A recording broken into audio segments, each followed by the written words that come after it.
Alessandro Tamai, fresco vincitore del Trofeo Regione Veneto di promozione. Mister, è stata una partita davvero incredibile. Nel primo tempo 2-0 con merito, seppur su due calci piazzati, poi la rimonta del Portoviro, forse con vostro demerito vi siete un po' abbassati e subito dopo avete ritrovato lo sprint e siete tornati in vantaggio. Sì, penso sia corretto quello che dici.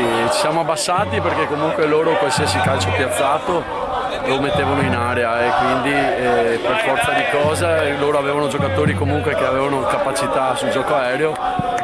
Poi dopo sono finali, quindi magari c'è l'ansia, la paura e abbiamo un po' giustamente rinunciato, dovevamo abbassarci meno e comunque provare a continuare a giocare, invece siamo stati un po' rinunciatari, diciamo, però poi dopo è andata bene. Penso che alla fine abbiamo meritato la vittoria, insomma, di questa Coppa, se lo meritano i ragazzi, se lo merita la società, e volevo fare una dedica particolare a un dirigente che è il fondatore della Robeganese Calcio, che è stato un mio carissimo amico, che è Loro Ernesto, e penso che lui da lassù ci ha anche un po' aiutato oggi, e ecco, voglio dedicare a lui perché so quanto ci teneva e so quanto ha fatto crescere questa società, quindi voglio dedicarla a lui. Gabriele Bettio, difensore per questa sera, match winner della Robeganese Fulgor Salzano, il match che era in parità 2-2 contro Portoviro, e tu hai trovato, diciamo, il classico coniglio dal cilindro, un gran gol su palla inattiva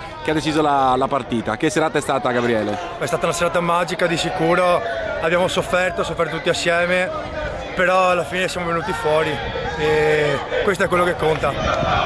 Il tuo gol ce lo vuoi raccontare brevemente, insomma, cosa hai pensato in quel momento?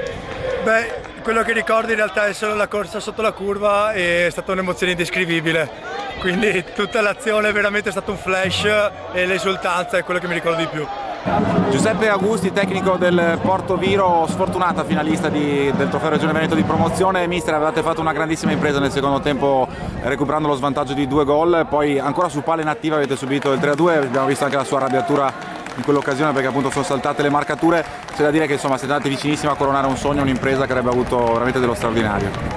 Sicuramente siamo stati sfortunati anche, ma anche da dire che dobbiamo essere del nostro, perché 3 palle inattive su 3 gol.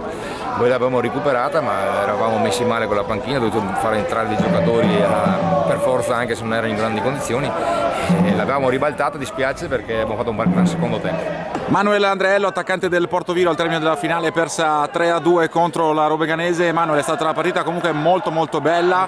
Siete andati vicini a coronare un sogno, un'impresa fantastica con una rimonta bellissima nel secondo tempo, peccato alla fine è andata così però. Sì, ci abbiamo creduto, soprattutto sul 2-2 ci abbiamo creduto fortemente, e poi abbiamo subito 3 gol su calci da fermo e ha vinto il migliore, diciamo, perché alla fine ci credevamo tutti, siamo andati in spogliatoi per vincere e alla fine abbiamo perso. Dispiace tantissimo, veramente.